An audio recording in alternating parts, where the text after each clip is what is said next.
আর কিছুক্ষণ পরে উঠে উঠে সন্তানের পরিষ্কার করে আর পায়খানা পেশাব মাখা ওই কাপড়গুলো খাটের কোনায় জমা করে রাখি। সকাল বেলায় বাবা ঠান্ডা লাগবে এই জন্য পানিতে হাত দেয় না, কিন্তু মা সন্তানের চিন্তায় এই পায়খানা মাখা কাপড় গুলা ঠান্ডা পানি দিয়ে ধুইয়া তাড়াতাড়ি রোদ্রের মধ্যে দিয়া রাখলো। বিকাল বেলায় সন্ধ্যা হওয়ার আগে আগে এগুলা শুকান লাগবে, রাত্রি বেলায় আবার সন্তানের জড়াইয়া রাখবে। ঠিক না? আপনারা পিছনে একটু হাইটেন হাঁটলে একটা আওয়াজ, ঠকঠক একটা আওয়াজ হয়, হাঁটবেন তো মানে এটা ধুমধুম আওয়াজ হয়। আল্লাহ, উঠন তো লাগবেই, যারা আয়োজন করছে এগুলো দরকার আছে না? কিটা বলেন আপনারা? আমার প্রাণের বন্ধুরা কথা শোনেন না, কষ্ট হয় আপনার? কি বলেন, কষ্ট হইতেছে? একটু দরুদ শরীফ পড়েন, দরুদ শরীফ পড়েন। সাল্লাল্লাহু আলা মুহাম্মদ সাল্লাল্লাহু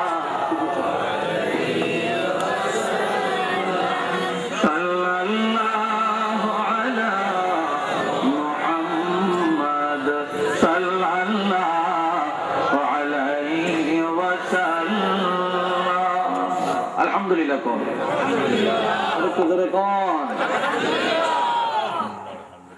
এইভাবে 2 বছর মাদ উৎপন্ন করালেন, আর 7 বছর 8 বছর 9 বছর 10 বছর পর্যন্ত নেতরের কাম করলেন। কাজে আমার আল্লাহ আমার নবী বলেন, যেই মা নেতরের কাজ করলো, যেই মা তোমারে দুধ পান করাইলো, এমন মার কলিজায় দ্বিতীয়বার আঘাত দিও না রে। এমন মার সাথে বেয়াদবি করিও না। এমন মা বাবার সাথে সৎ আচরণ করবে। এমন মা খুশি হয়ে গেলে, এমন বাবা খুশি হয়ে গেলে আমার আল্লাহ খুশি হইয়া তোমার জন্য জান্নাতের দরজা খুলিয়ে দিবে।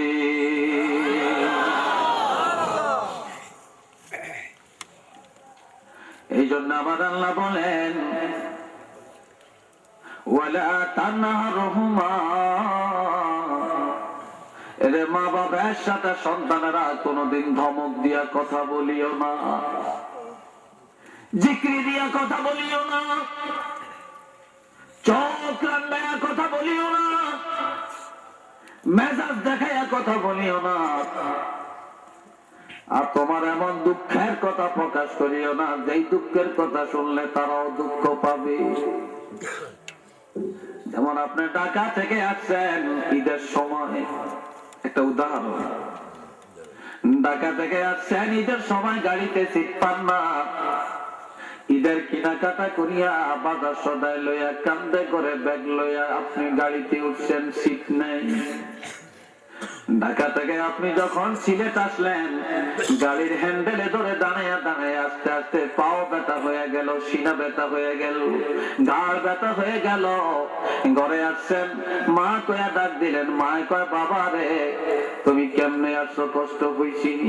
যদি মা বাবার কাছে বলেন, মা আপনাদের জন্য, আপনাদের সাথে দেখা করার জন্য, আপনাদেরকে নিয়ে ঈদ করার জন্য এত কষ্ট আমার হইছে, মা কি কষ্ট রে বাবা? মাগো ঢাকা থেকে আসছি, সিটটা পাইলাম না, দাঁড়িয়ে থাকতে থাকতে পাও ধরে গেছে, হাত ব্যথা হয়ে গেছে, মাঞ্জা ধরে গেছে। এই কথাটা বললে মা বাবার মনে সাময়িক কষ্ট হবে, কিন্তু আমার নবী বলেন এতটুকু কষ্টের কথা মা বাপের কাছে বলা উচিত হবে না। তার কারণ মা গর্ভে ধারণ করার কষ্টের কথা তুমি ছেলের কাছে কোনোদিন বলে না, প্রসব বেদনার কষ্টের কথা তোমার কাছে বলে না, দুধ পানের কষ্টের কথা তোমার কাছে কোনোদিন ব্যক্ত করে না। আর তুমি সেই মা বাবার জন্য সামান্য কষ্টের কথাটাও তাদের কাছে প্রকাশ করিও না।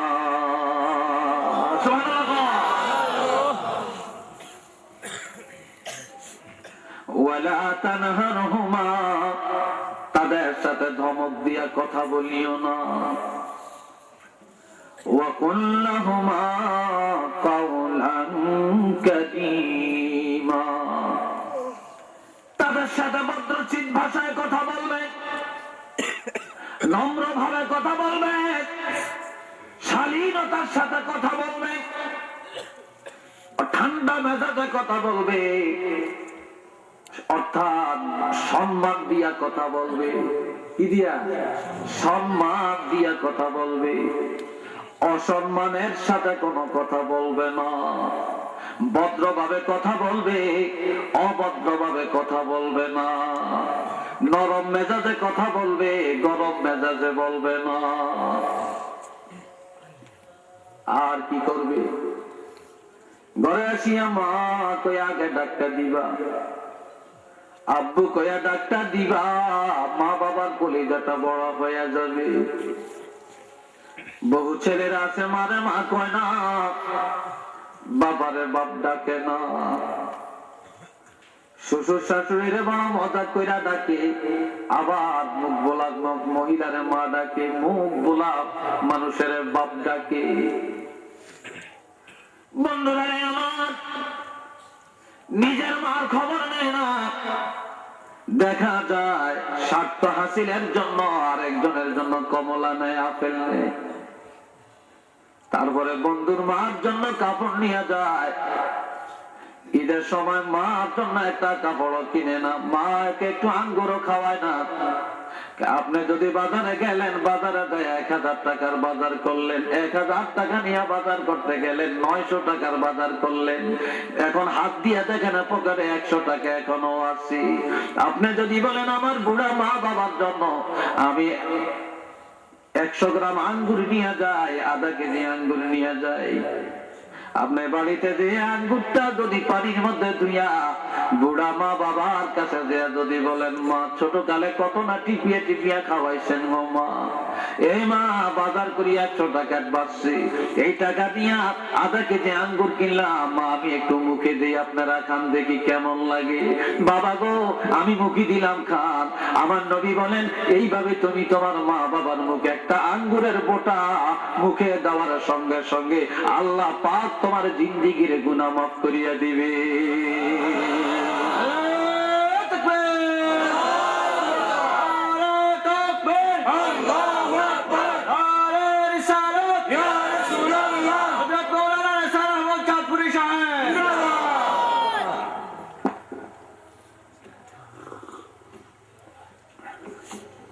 আল্লাহ আমার বাবাজির জন্য আল্লাহ বলেন ওয়াকুল লাহুমা কাওলান কারীমা। দুই জিনিসের, তিন জিনিসের মধ্যে মজা। কয় জিনিস? তিন জিনিস। চিল্লিয়ে বলেন কয় জিনিস? গানের মধ্যে মজা নাই, তারে নারের মধ্যে মজা নাই। আল্লাহ আল্লাহ জিকির করলে মজা পাওয়া যায়, নবীর প্রেমে দুরূদ শরীফ পড়লে মজা পাওয়া যায়, আব্বু আর আম্মু কইয়া ডাক দিলে কলিজায় শান্তি পাওয়া যায়, ঠিক না? যার মা নাই বাবা নাই সে কান্দে, আরেকজনের বাপ আছে মা আছে, মা কইয়া ডাকে, আম্মু কইয়া ডাকে, আব্বু কইয়া ডাকে। ঘরের পাশে যার মা বাপ নাই সেই ডাক শুনিয়া তার কলিজার আগুন ধাউ ধাউ করে জ্বলে। আমাদের চাঁদপুর হাজীগঞ্জ থানায় একটা কাপড়ের দোকানের মধ্যে রমজান মাসে, গত রমজানের আগে রমজানে আমি বসে রইলাম। রমজান মাসে আমি তাফসীর করি এক জায়গায় 10 দিন।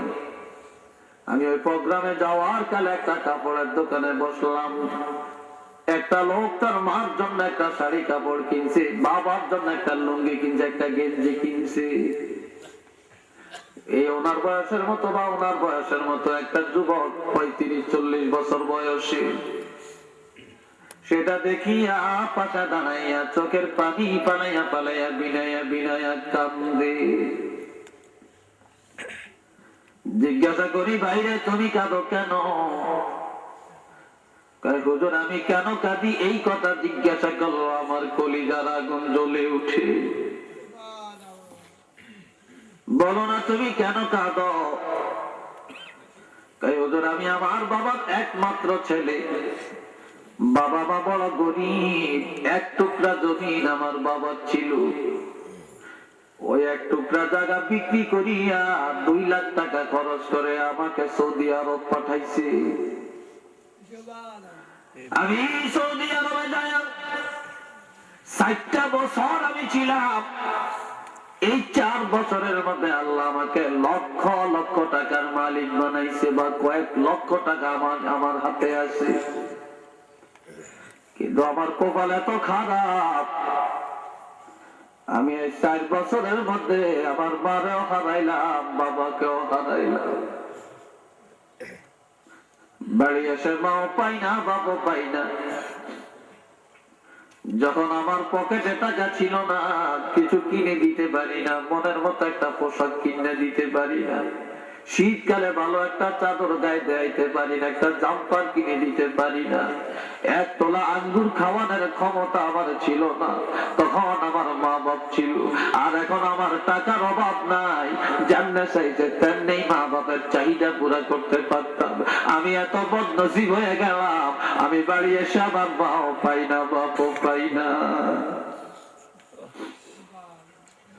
আমার পাশে আমার ভাই মার জন্য কাপড় কিনলো, বাবার জন্য কাপড় কিনলো, আর আমি এই সিনারিটা দেখিয়া আমার কলিজার আগুন জ্বলতে শুরু করে দিল। আজকে যদি আমার মা বাপ থাকতো, আমিও তো আমার মা বাবার জন্য এইভাবে কিনতাম। যাদের ঘরে মা বাপ আছে, মা কয়া ডাক দিলে কলিজার আগুন নিভে যায়, আব্বু বলে ডাক দিলে কলিজার আগুন নিভে যায়। যার ঘরে মা বাপ নাই, তার কলিজার আগুন দাউ দাউ কইরা জ্বলতে শুরু করিয়া দেয়।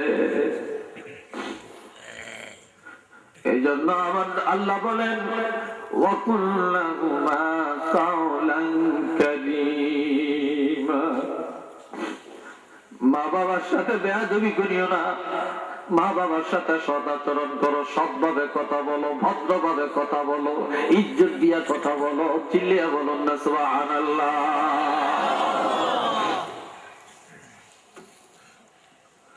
ওয়াকফিদ লাহুমা জানাহাল যুল্লি মিনার রাহমা। আল্লাহু আকবার। আর একটু জোরে বলেন।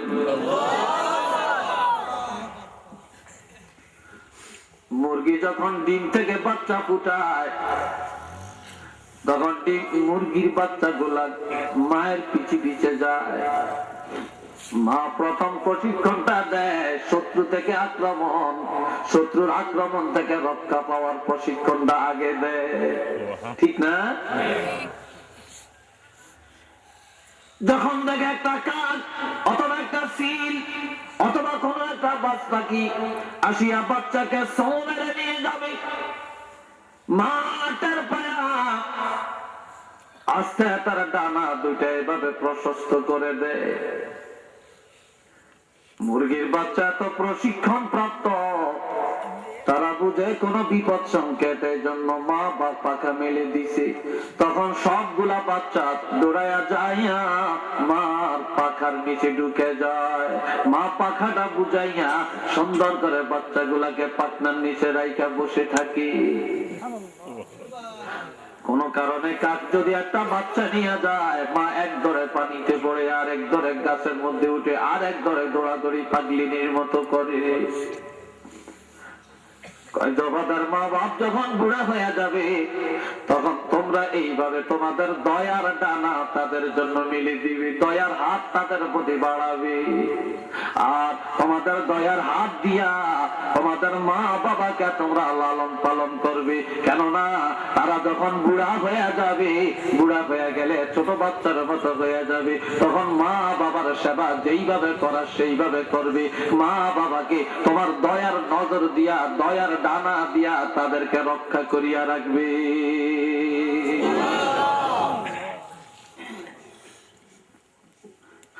আর মা বাবার জন্য 5 ওয়াক্ত নামাজের পরে ইসালে সওয়াব করবা। কি করবা? 5 ওয়াক্ত নামাজের পরে তাদের জন্য ইসালে সওয়াব করবা। আর তাদের জন্য সব সময় আল্লাহর কাছে বলবে, ওয়াকুর রাব্বিনা আমহুমা কামা রাব্বায়ানি সগীরা। রাব্বিনা আমহুমা কামা রাব্বায়ানি আল্লাহর কাছে এই কথা বলো, হে আমাদের রব ও আমাদের আল্লাহ, ইরহামহুমা, আল্লাহ তাদেরকে দয়া করেন, অনুগ্রহ করেন, মায়া করেন, কামা রাব্বায়ানি সগীরা, শিশুকালে আমাদের মা বাপ যেভাবে আমাদেরকে লালন পালন করেছেন, মায়া দয়া করেছেন, আল্লাহ তেমনি ভাবে আমাদের মা বাপকে আপনি মায়ার নজর দিয়ে লালন পালন করেন, তাদেরকে মায়া করেন, দয়া করেন, ক্ষমা করেন। সুবহানাল্লাহ। যার ঘরে মা বাপ আছে রে, বাইতুল্লাহ শরীফ তার ঘরের মধ্যে আছে। عن ابن عباس رضي الله تعالى عنه قال قال رسول الله صلى الله عليه وسلم من أصبح مطيعا لله في والديه أصبح له بابان مفتوحان من الجنة وإن كان واحدا فواحدا। الله أكبر। আওয়াজটা ভালো হয়েছে না? একটু জোরে কর না, আরেকটু চিল্লিয়ে বলে।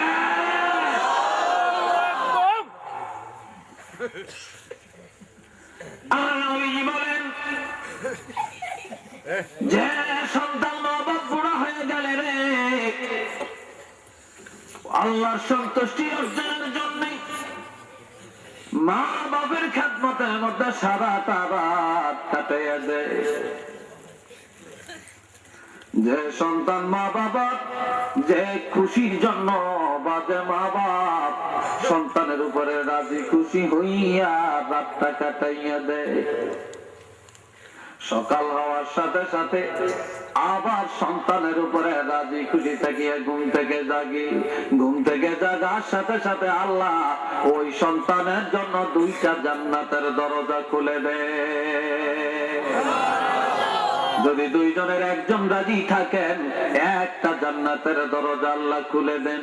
আজ সন্তানের উপর মা বাপ বেজার, ঘরে যায় তাদের মন খুশি করলো না, খোঁজ খবর নিল না, সারা রাত মা বাপ কষ্টে কাটাইলো, সকালে ঘুম থেকে জাগিয়ে মনের কষ্ট নিয়ে ঘুম থেকে জাগলো, সকাল হওয়ার সাথে সাথে আল্লাহ পাক ওই সন্তানের জন্য দুইটা জাহান্নামের দরজা খুলে দেন।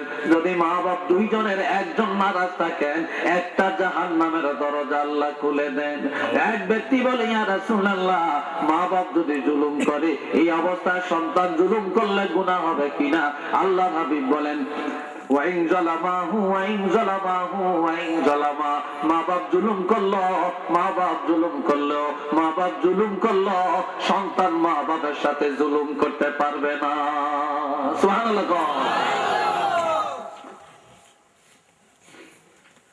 বনি সালমা গোত্রের একটা যুবক ছেলে, কোন গোত্রে? বনি সালমা গোত্রের একটা যুবক ছেলে।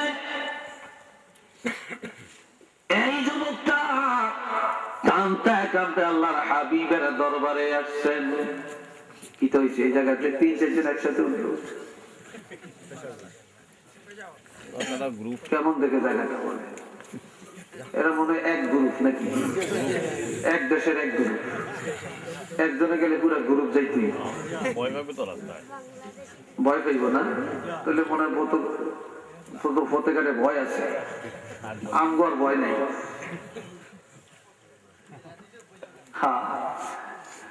আমার প্রাণের ভাইরা, বনি সালমা গোত্রের যুবক ছেলেটা নবীর কাছে এসে কয়, নবী, আমার মা নাই, বাপ নাই, আমার মনে চায় আমার মা বাবার খেদমত করতাম, খেদমতের কোন অংশ বাকি আছে কিনা বলেন। নবী বলেন, হ্যাঁ, মা বাপ না থাকলেও খেদমত বন্ধ হয় না। আসসালাতু আলাইহিমা, তাদের ইন্তেকালের পর বেশি বেশি তাদের জন্য দোয়া করা, রব্বিরহামহুমা কামা রাব্বায়ানি সগীরা। 2 নম্বরে খেদমত ওয়াল ইস্তিগফারু লাহুমা, মা বাবার ইন্তেকালের পর তাদের গুনাহ মাফ চাওয়া। 3 নম্বরের খেদমত ওয়া ইনফাযু আহদিহিমা মিন বা'দিহিমা, তাদের ইন্তেকালের পরে তাদের ওসিয়ত পূর্ণ করা, ঋণ আদায় করে দেওয়া। 4 নম্বরের খিদমত ওয়াসিলাতুর রাহিমিল্লাতী লা তুসালু ইল্লা বিহিমা। তারা যে আত্মীয় রেখে গেছেন, যাদের সাথে সম্পর্ক বজায় চলা কঠিন, এমন আত্মীয়ের সাথে সম্পর্ক বজায় চলা, আত্মীয়ের সম্পর্ক ছিন্ন না করা, আত্মীয়ের সাথে সদাচরণ করা। 5 নম্বরে ওয়াইকরামু সাদিকিহিমা, মা বাবার বয়সের মুরব্বী যারা, তাদের বন্ধু বান্ধব যারা, তাদেরকে সম্মান করা। এই 5টা দায়িত্ব যারা পালন করবে, তাদের আমলের মধ্যে মা বাবার খেদমতের সওয়াব হয়ে যাবে।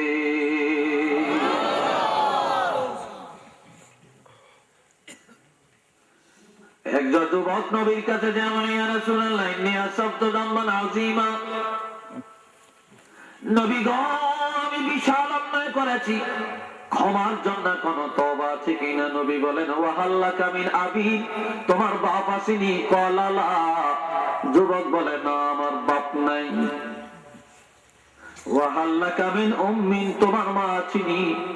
ক্বালা লা, নবী গো আমার মাও নাই। ওয়াহাল্লাকা মিন খালাতিন, তোমার একজন খালা আম্মা আছেননি? আমার মা নাই বাবা নাই, তবে আমার মার বোন একজন খালা আম্মা এখনো আছেন। নবী বলেন যাও তোমার খালা আম্মার একটু মা কইয়া ডাক দাও, খালা আম্মার জন্য কিছু হাদিয়া নিয়ে যাও, খালা আম্মার কাছে বইয়া খালা আম্মা কইয়া ডাক দাও, খালা আম্মার সাথে একটু দোয়া চাও। তোমার খালা আম্মা তোমার আচরণে খুশি হয়ে গেলে, তোমার খালা আম্মা তোমার জন্য দোয়া করলে, আল্লাহ পাক তোমার গুনাহ খাতাগুলো মাফ করিয়া দিবে।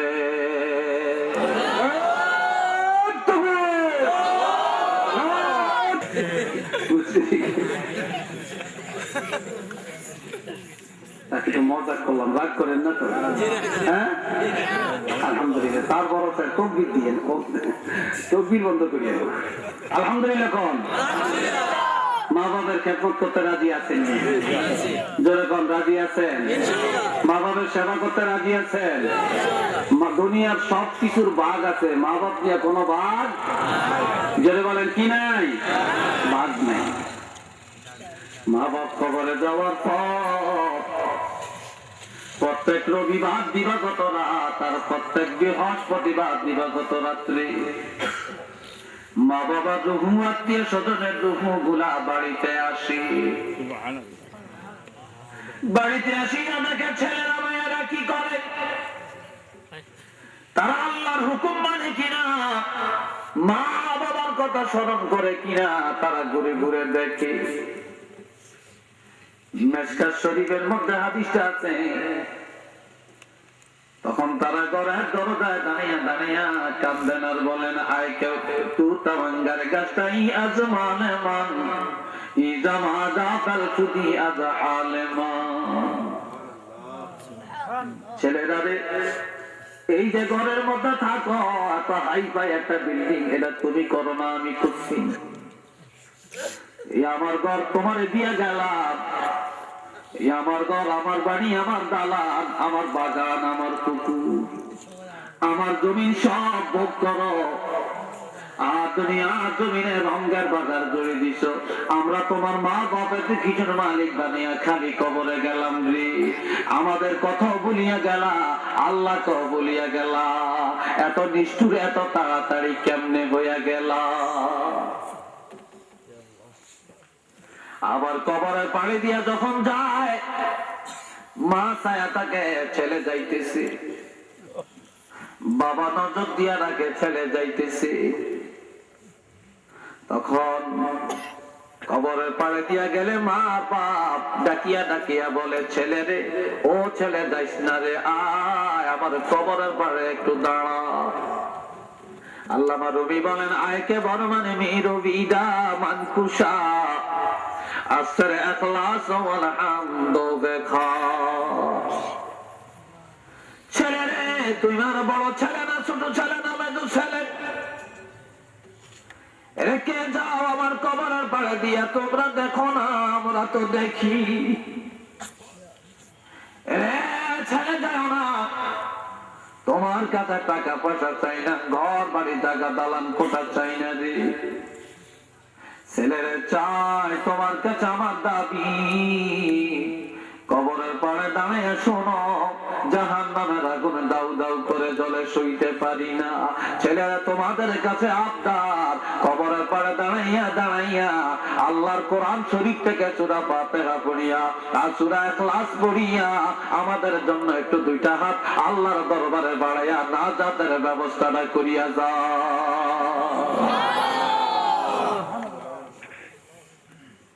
এই জন্য আমার নবী বলেন, মানুষ যখন মরে যায় সব আমল বন্ধ হয়ে যায়। তিনটা আমল বন্ধ হয় না, তার মধ্যে একটা আমল হইলো আওয়ালাদিন সালিহিন ইয়াদউ লাহু। সন্তানেরা যখন মা বাবার জন্য দোয়া করে, ওই দোয়া মা বাপ কবরে থাকিয়া পায়। সন্তানের দোয়ার উসিলায় মা বাবার কবরের আযাব আল্লাহ মাফ করিয়া দেয়।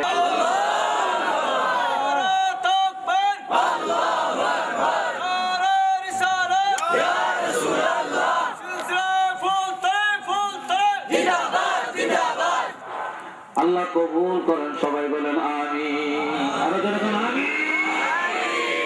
তাহলে আমরা সন্তানের জন্য জীবন কুরবানি দেয়, কত না খায়া থাকে, কত রৌদ্রে শুকায়, কত মেঘের মধ্যে ভিজে, কত বিদেশ পড়ে থাকে শুধু সন্তানের প্রতিষ্ঠিত করার জন্য। এমন বাবার কলিজায় আঘাত দিও না। তাহলে 1 নম্বরে মা, 2 নম্বরে বাবা, 3 নম্বরে ওস্তাদ। যে মা বাপ তোমাদের জন্ম দিছে, কিন্তু জন্ম দিয়ে ছেড়ে দিছে, কিন্তু আসল মানুষ তারা বানাইতে পারে না। যে